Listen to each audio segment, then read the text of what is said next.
Welcome to the Private Practice Survival Guide podcast with your host, Brandon Seigel. I'm a published author, speaker, entrepreneur, and private practice strategist dedicated to transforming the way that healthcare functions. This podcast is all about empowering you to create the change you want to see. Let's dive in. Thank you for tuning into this episode. Today, we're talking about strategic partnerships, how to increase your referral sources. So a lot of us don't really look at that partnership word. We look at referral sources, but are referral sources strategic is my question to you. So there are people that just refer to you, and then there's strategic referral sources. So for this sake, I'm going to define, in my opinion, is a strategic referral source is a referral source with intention to refer. And so as we look at this, I want you to assess the following when finding your right referral partner. One, define the ideal referral partner profile. And I know this is hard. You need to understand your niche. You need to identify which specific services, client demographics, and specialties your practice focuses on. You know, are you doing mental health? Are you doing addiction counseling? Are you doing pediatric occupational physical speech therapy? Are you a pediatrician? Are you a neurologist? Are you a surgeon? Whatever that may be, identify that ideal, niche that you represent. And then you need to align your values and expertise with looking for partners whose professional values, expertise, and client care complement yours. For example, a therapist specializing in anxiety might partner with a primary care physician because that is an area that can come up in their regular routines. And together, they work hand in hand strategically, where I'm working with the primary care to make sure that the patient's coming in and getting all the blood work done and all those different things. And anxiety-wise, I'm going to work on coping mechanisms. You want to assess their network. You want to prioritize partners with access to your target client base, such as maybe it's school counselors for child therapists or fitness trainers for physical therapists, et cetera. And so when I had one of my clinics, I targeted pediatricians as a referral source. And I would go meet with only me. I did this. I didn't hire someone to do this. I'm the person that's making the relationships. And I went and I would hit 350 pediatricians throughout Southern California. And I would go have lunch. I would go meet. I would go dress up with my Hanukkah Harry suit. I would do it all. Okay. And the idea was that I would make an impact. And of that 360, I probably pulled in about 20 really strong referral sources. We tripled our business within 12 months as a result. Now, when we're looking at that, I figured out who my ideal referral partner was. I also knew that I needed to figure out what they needed and what was in it for them in order to create a relationship that was also reciprocal. And by reciprocal, I never got kickbacks. There was no financial, I think you have to be very careful when you start to look at what is a strategic partner and what is a financial reciprocal relationship, because kickbacks can be illegal. So even in my world, I tell people all the time, I'm like, I refer to people who I believe in. And so if I am going to take a referral fee on anything, I'm going to announce that. I want you to know I believe in this product. They also have a referral setup with me. I want you to know that monetarily, I am getting incentivized for this. Now, I have to make sure I'm not breaking any compliance rules on that, but it's something for you just to think with. Two, when you're researching potential referral partners, I want you to leverage local networks, attend community events, chamber of commerce meetings, professional associations. You're going to meet educators, social workers, physicians, nonprofits, everything. You might use online platforms like LinkedIn for professionals in complementary fields, focusing on credentials, client reviews, engagement with their audience. And then you may check existing connections. You may see if other people, other referral sources, other identities in that way. These are all different ways to make that referral partnership matter. We need to evaluate our compatibility and our reliability. Assess communication skills. Engage in initial conversations to gauge their responsiveness and willingness to collaborate. A good partner is going to communicate promptly and professionally. I look at reputation. I ask before I ever want to create a reciprocal relationship, online presence, client testimonials, mutual colleagues, etc., and then test alignment. Propose a small collaboration, like a joint workshop to evaluate how well you work together. These are all things that you need to do, but ultimately you need to build and nurture that relationship. You need to share resources. So one of the things is sometimes what I'll say is I'm like, hey, Dr. Smith, I would love to cross refer our clients. I think we each have a demographic that can benefit for each other. So I'm going to use the example of it's an orthopedic surgeon's office and I'm a physical therapist, okay? I'm going to go and say, hey, doc, I know that when your clients are completing their surgery, there's many steps to the rehab process. I'm not asking for anything that does not bring the utmost value to your clients. One, I want you to be able to evaluate the quality of my service offering to make sure you're confident. Two is I'd like to see one of yours. Is there any chance that I could see a post-op so you could see my work and I could see your work and we could work together? Once we know that the confidence is there, it is my desire to offer value on behalf of you and your audience. And so your patients. So what can I do? What if I were to film and create custom home exercise videos related to that first 2 weeks of post-op? What if I were able to bring some resources to the table? No cost, just things that add value for your people. Would it be helpful if my team went in and did a free screening after 5 days at their house? Are there any things that I can do that would add value to this relationship? On the other side, so one is how do I enhance the quality of your care and that your work matters? But the other is, what can I do for you?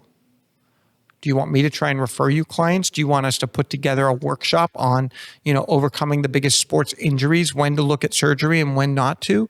What are ways that we can work together to create a better resource for the community? And by resource, that is service, education, knowledge, collaboration, support. Maintain consistent contact with that strategic partner. You want to look at scheduling periodic check-ins, quarterly coffee meetings or emails. Stay on top of that.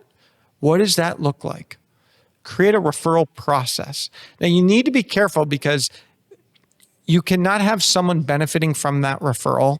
I can't pay the surgeon. I can't give a kickback. They have to allow their patients to make choices. So my viewpoint is, hey, doc, I'm not telling you not to have 5 different physical therapy clinics on the sheet, but I'm just wondering if there's something that I can do that would be a value add to their experience as they navigate the next step. And so I still want them to have choices. And I think that's really important. I've found for me, the best referral source for me personally is someone who's actually worked with me, because they will see my value and then they're like, dude, you need Brandon. Like, what are you talking about? And it's funny because I have these strategic relationships with people and it's very interesting. I am incredible at referring them business. I generate 10x referrals for those over the ones that they give to me. And I used to think, is this a byproduct that they're just selfish people? Like, I've given one group 150 clinic referrals, new clinics referred. Why did I give that 150? Because I believe in what they do. I didn't give it in a this for that. I gave it because I believed in them. But the idea is that together we're generating referrals to each other as appropriate, as long as it's in the best interest of the client. So I've given all these referrals to this vendor, this business vendor for private practices. And they're appreciative because every time they see me, they're like, oh, we can't upset Brandon. I get that. But I used to take it really hard that I see probably one referral for every 30 practices I send to them. One. And I'm not exaggerating. I think recently I just had this epiphany. And I'm like, first and foremost, I think I'm a better thought leader to the people. I don't think they have the same authoritative buy-in from their people. Even though they do great work, I don't think if they said, hey, go, I don't think they're referring to anyone effectively because I don't think they know how to sell with passion, purpose, and buy-in of someone else's service. And I actually think I sell their service better than they sell it themselves. And I think that's part of it is what I realize is like you have to look at when you're building and nurturing these relationships. There's a difference between giving someone the name and giving someone the experience. And so I invite you when you're looking at this to say, rather than me require or rely on their salesmanship to talk about, because you just saying this other vendor telling their client, you got to go see Brandon Seigel and WellnessWorks Management Partners. They're going to change your whole trajectory. They'll put $1 million in your practice in 5 years, guaranteed. $1 million practice, 5 years. That person's like, you must be getting a piece of that. Like something's going on. Like that doesn't seem right. But the reality is they don't know how to sell it. And they're not me. And they don't understand. They may see the benefits of what I do because even like I met with someone last night and he's like, Brandon, I don't know how to sell you. Like, can you help me? I'm like, I don't need you to sell me. He's like, yeah, but I do because I believe that people are not getting what they need. But when I tell them about you, they give me the like, oh, okay, I'll look into them.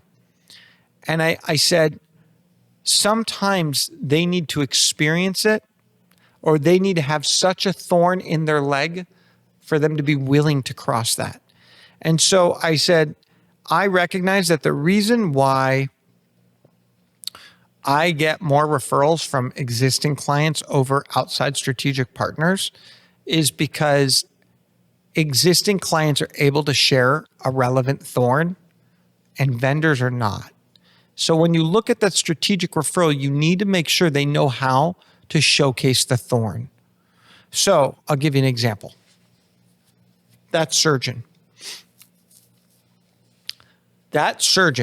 says to their patient, hey, here's what the next 3 weeks looks like. And after the next 3 weeks, we're going to want someone to work with you that has experience with this rehab. And we are recommending a physical therapist. And there's a couple other practitioners that we're recommending as well. And as we look at this, I need you to be aware of a couple things. If you don't do rehab right, we could be back under the knife. And so I've seen this go right and go wrong. Here are 5 examples of when the wrong people have gotten my patients underhand and what it looked like. I need you to be aware of that. So these are all the things that you should be researching when you're looking at physical therapists. These are all the questions. Don't just look at who's in network with your insurance. I want you to look at, are they OCS certified? I want you to look at what their years of expertise are. I want you to make sure that they have specific experience and expertise with ACL tears and blah, blah, blah, blah, blah, whatever that is. And they start jotting all that down. They're like, and again, the surgeon has to believe in this. Here is a list of clinics in the area. I am not at liberty to tell you where to go, and I want you to figure it out. What I will share is that one of the things that we're able to offer is this group here offers a preliminary screening at no extra cost. The others, from my knowledge, I don't know if they do or not. But you may want to look at that. I have worked with all 5 of these practices, and it really depends on what works for you. This one happens to have great results. And so if I were sending my wife to one of them, I'd probably go between these 2 and maybe I'd lean in this one. Like there's a way to do it and just say, I am not telling you where to go, but I am just giving you some insight. Or sometimes what it is this is the strength of this one. This is the weakness of this one. This is the strength of this one. And this is the weakness. And we just have to be careful when it's, practitioner to practitioner referrals because we don't want it to seem like there's any direct benefit in where that patient goes. But it comes from a relationship based.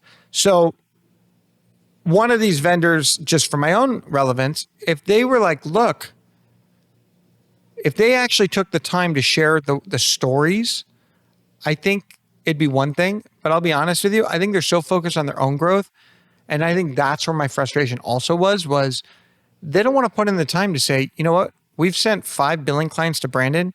Every client has recovered over $10,000 a month within 60 days of him starting that we thought was uncollectible. If they gave that one statistic, but that takes effort, that takes energy.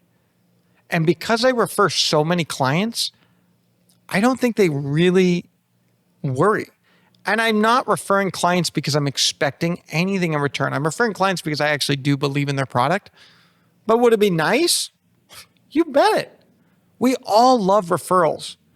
We all do, because that means someone saw value in what we do and wants to share it. Because sharing is caring. So as we look at this, we want to monitor and optimize our partnerships.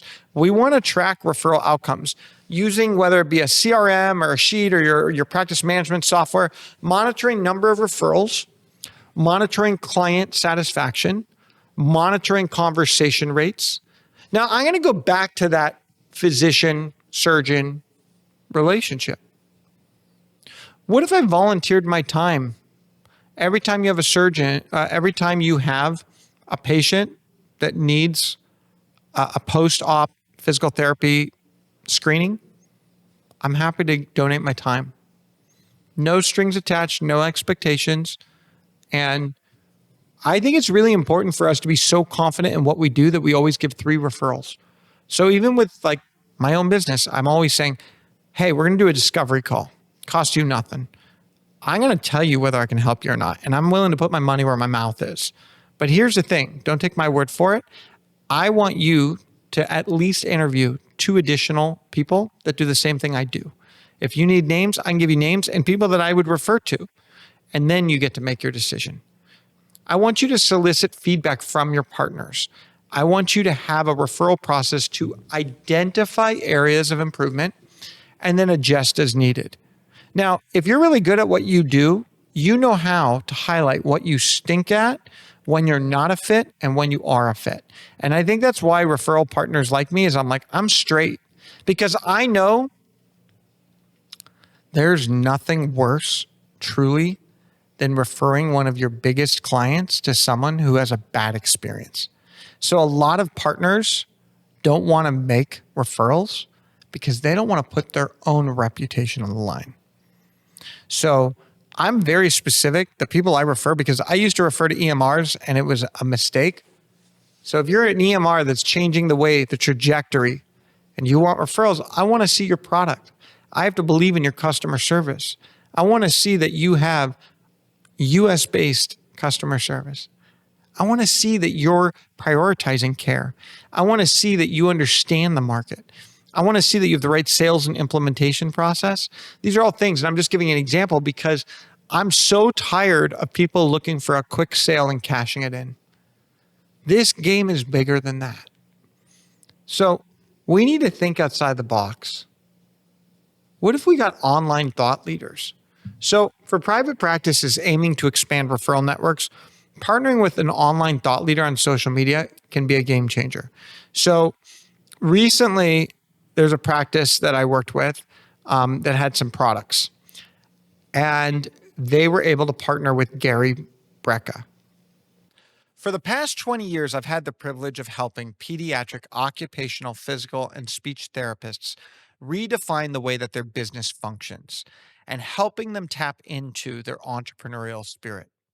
In recent years, I recognized a deficit, which was bringing private practice owners together with the vision of allowing them to connect, learn, and grow.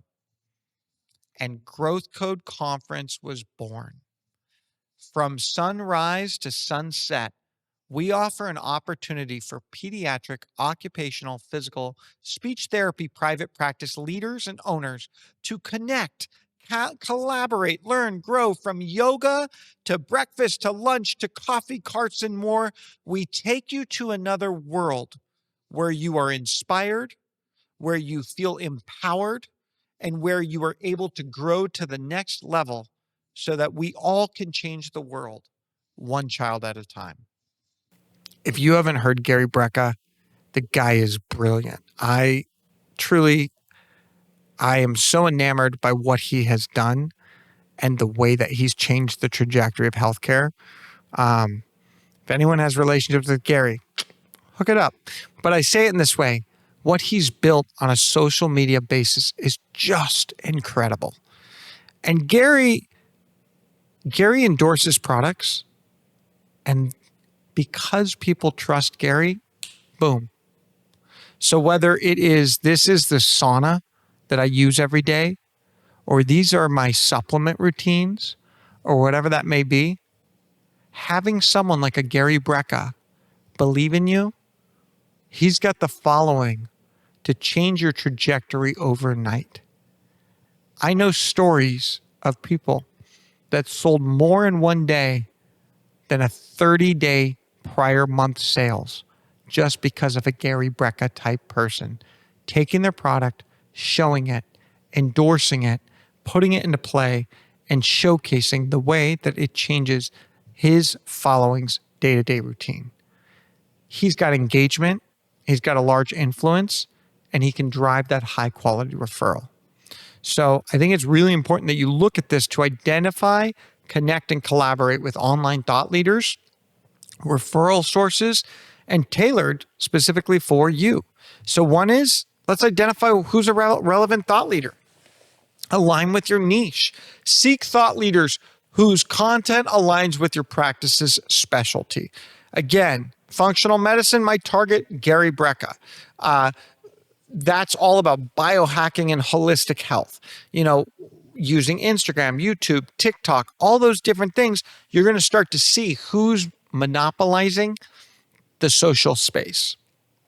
Evaluate that audience fit. So analyze that thought leaders' follower demographics to ensure they match your target clients. There's tools like Hype Auditor and Social Blade. They can provide you direct insights into their audience's age, location, and interest. So literally, I not only can pull up that thought leader, but I can see the audience that thought leader controls directly. Assess credibility. Verify the influencer's expertise through their credentials, their certifications, their endorsements by reputable organizations. Cross-check the content for accuracy to ensure alignment with your practice's standards. These are all things as part of that identification process. Then we got to build relationships with our thought leaders. We need to engage them authentically. Start by following their social media accounts and engaging with their content through likes, comments, and shares. For instance, comment on a post about hormone optimization with a professional insight to catch their attention. Sometimes that helps. Then we want to initiate contact thoughtfully. Send a personalized DM, direct message, or email if available. Introduce your practice, proposing mutually beneficial partnerships that are compliant. Highlight how your services complement their message, such as offering specialized testing for audiences' health concerns. Offer value first. Propose a guest performance, propose some content, it could be a live Q&A, provide free resources, all different ways that allow them to share with their followers and establish trust and credibility. The next thing we want to do is we want to co-create content. We want to partner with our thought leader to produce content like a podcast episode, YouTube video, reel series that showcase your expertise. Collaborating on the top 5 lab tests for optimal health. That direct viewers your practice for those consultations. Leverage affiliate models. When possible, when compliant, offer a referral or affiliate program where that thought leader earns commission for clients who book services through that unique link or code. Ensure compliance with healthcare regulations because there's anti-kickback laws, as I shared earlier. Maybe you're hosting a joint event. This is something we see a lot. So we organize virtual or in-person events such as a wellness webinar or co-hosting with a thought leader, promote the event to both audiences, encouraging attendees. And I see this all the time. It's There is a company that I know that goes around to speakers like myself. I don't participate in it because I don't believe in their product, but they're basically like, hey, I'll give you $30,000 if you put together an event, put 50 people in a room and let us sponsor it.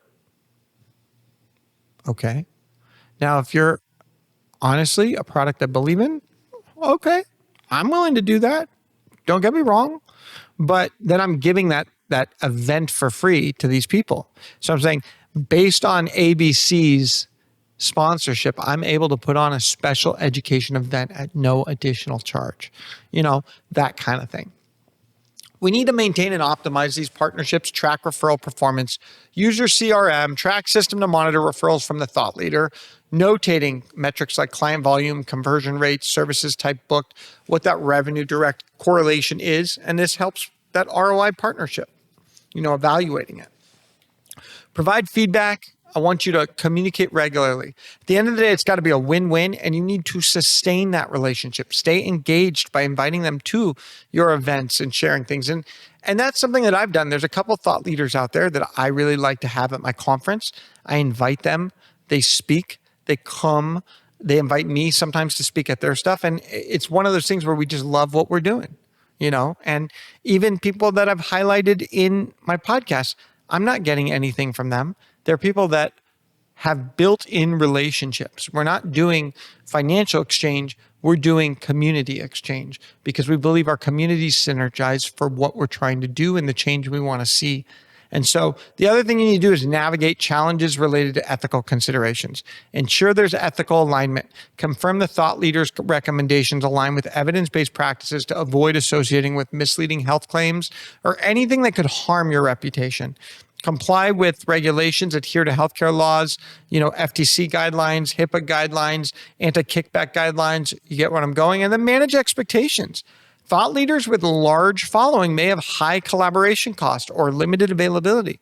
Start with smaller influencers, maybe 10,000 to 50,000 followers. Test that model before approaching. My wife brought someone to me the other day. She's like, this person has 1 million followers. I'm like, this person ain't going to listen to me. I mean nothing to 1 million followers. She had no clue. I'm like, 1 million followers. That's a lot of followers. I was shocked. I'm envious.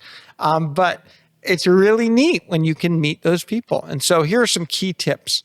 I want you to start small. Begin with micro influencers in your niche area for easier access, lower costs, and then scale to the bigger names like the Gary Brecka, etc. Focus on mutual benefit. Frame partnerships as a win-win opportunity, emphasizing how your practice enhances the thought leader's mission and audience. Stay consistent. I want you to understand consistency matters. We build trust with consistency. So let's maintain that. Strategically partnering with your online leader is going to allow you to create and establish engaged audiences, build on credibility, create a steady stream of high quality referrals, and ultimately impact your growth and amplify your impact. So here's how to identify your value proposition. Okay. With our value proposition, one, we need to understand your practice's unique strengths. Assess your expertise. Identify what sets your practice apart in terms of specialized skills, certifications, or training. For example, if you're a therapist with advanced training in EMDR for trauma, this is a unique offering that differentiates you potentially from general counselors. Evaluate client outcomes, review client feedback, testimonials, or outcome data to pinpoint specific results you consistently achieve, such as 80% of clients report reduced pain after 6 physical therapy sessions. So for me, 97% of your revenue should be collected within 90 days or less on your primary insurance. Plain and simple. 97%. If we're not there, we need to figure out why and who and how. Is it our problem? Is it your problem? Let's make it happen. That's an example. What if I said to you that I would put $100,000 cash in your pocket in 60 days or less? It's that idea. How do we get there? So consider your approach. Highlight distinctive methods. What is that holistic approach to changing the way that you focus? Align with referral partner need. In your value proposition, what's in it for them? So, hey, ABC, I'm able to bring new clients to you.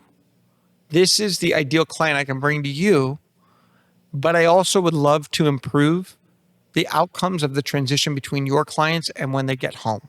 How can we make this happen? Let's make it happen. What's in it? So research them, figure out their priorities, figure out what's in it for them, figure out how they can change. So when you're going to a big influencer, okay, we'll just pick on Gary Brecka for this example. For Gary Brecka to probably, and I'm assuming this, but for him to be interested, the first thing he's going to ask is like, how am I benefiting? What's in it for me? So, hey, do you have an audience that I don't have, that your audience is now going to be, you've got 1 million followers, I got 1 million followers, let's bring it together. That's the first thing. The second thing is he has to believe in what you do. Does he believe in that? Is he willing to buy it? Is he willing to use it? His credibility is everything. That is his brand, is credibility. So he better be willing to die for that product for him to endorse it. And then 3, there's probably got to be some monetary opportunity in which he's like, look, I'm benefiting from ABC. 1, I'm getting an audience that I don't have. 2, I'm getting a product that I love that's going to change every one of my followers' life. This is going to increase my credibility because this product is so good. And 3, I've got some skin in the game. I'm part of that equation. So it is a win-win for me. So we got to solve some pain points too. So one of the pain points might be, like a Gary Brecka might see, I need a better health testing tool. So Gary says, I'm looking for a new way to test blood from the home, blah, blah, blah, blah, blah. And Gary says, found it, believe in it, let's go. We need to emphasize in our value proposition what that mutual benefit is. And as we move on, it's part of our value proposition is analyzing that target client base. Who's the ideal clients, gender, health conditions, everything. Being able to dial in that target client base will help our value proposition. So Gary, my clientele are 40 to 55-year-old individuals that want to biohack and improve the way that they live day in and day out. They're doing already all of this. They're going to love you. And my product has changed ABC, like that idea. Highlight your client's needs, their client needs, and the accessibility. So that client-based target is going to help with that value proposition. Then you need to refine the value proposition statement. You got to keep it concise, craft a clear one statement sentence that's summarizing your unique value. Our practice provides rapid access, trauma-focused therapy, and proven outcomes, ensuring seamless care for your clients. Focus on the benefits. Emphasize what referral partners and clients gain. Trusted, high-quality care that complements your wellness recommendations. Again, just giving an example. Then you got to test it and iterate it. And then we have to know how to communicate our value on social media. Showcase our expertise. Engage thought leaders. Create shareable resources. So here are some key tips. I want you to be client-centered. Frame your value proposition around the benefits to the client. This is a primary concern for ethical referral partners. Stay authentic. Ensure your value proposition reflects your true capabilities so that you're building trust and you're avoiding over-promising. Adapt for each partner. Each partner is different. If I go to a Gary V, VaynerMedia's Gary Vaynerchuk, that's different than a Gary Brecka. What they do, both as influencers in this world, is going to be a totally different value proposition. So tailor your value proposition slightly for different partners and highlight the most relevant differentiators. And so we're going to craft clear value-driven messages. We're going to use active listening and engagement. We're going to be responsive and professional. We're going to create visually engaging social media content. We're going to leverage our storytelling, and we're going to engage proactively with these thought leaders. Did you know that in 2025, Ziegler's PPM Outlook reports that practices leveraging strategic partnerships increased referral rates by 35%. They actually boosted revenue by 12%. 12% revenue. That's a big boost. In the words of Helen Keller, alone we can do so little, together we can do so much. Thank you again for tuning in to this episode of the Private Practice Survival Guide podcast. If you haven't done so already, I would appreciate if you like us, subscribe, write a 5-star review, follow us on Instagram, follow us on TikTok, give me your comments, connect, because together we can thrive, not just survive. Thank you for tuning in to the Private Practice Survival Guide podcast. I'm incredibly grateful to each and every one of you. Exciting news. We're now available everywhere, from Spotify to Apple Podcasts to YouTube or anywhere you like to listen to your podcasts. So watch, listen, and reach out. If you love this episode, please drop a 5-star review. It truly means the world to me. Are you looking for more ways to elevate your practice? If so, now is your chance. Reach out, go to my website, or email me at brandon@wellnessworksmp.com. And remember, it's not just about surviving, it's about thriving.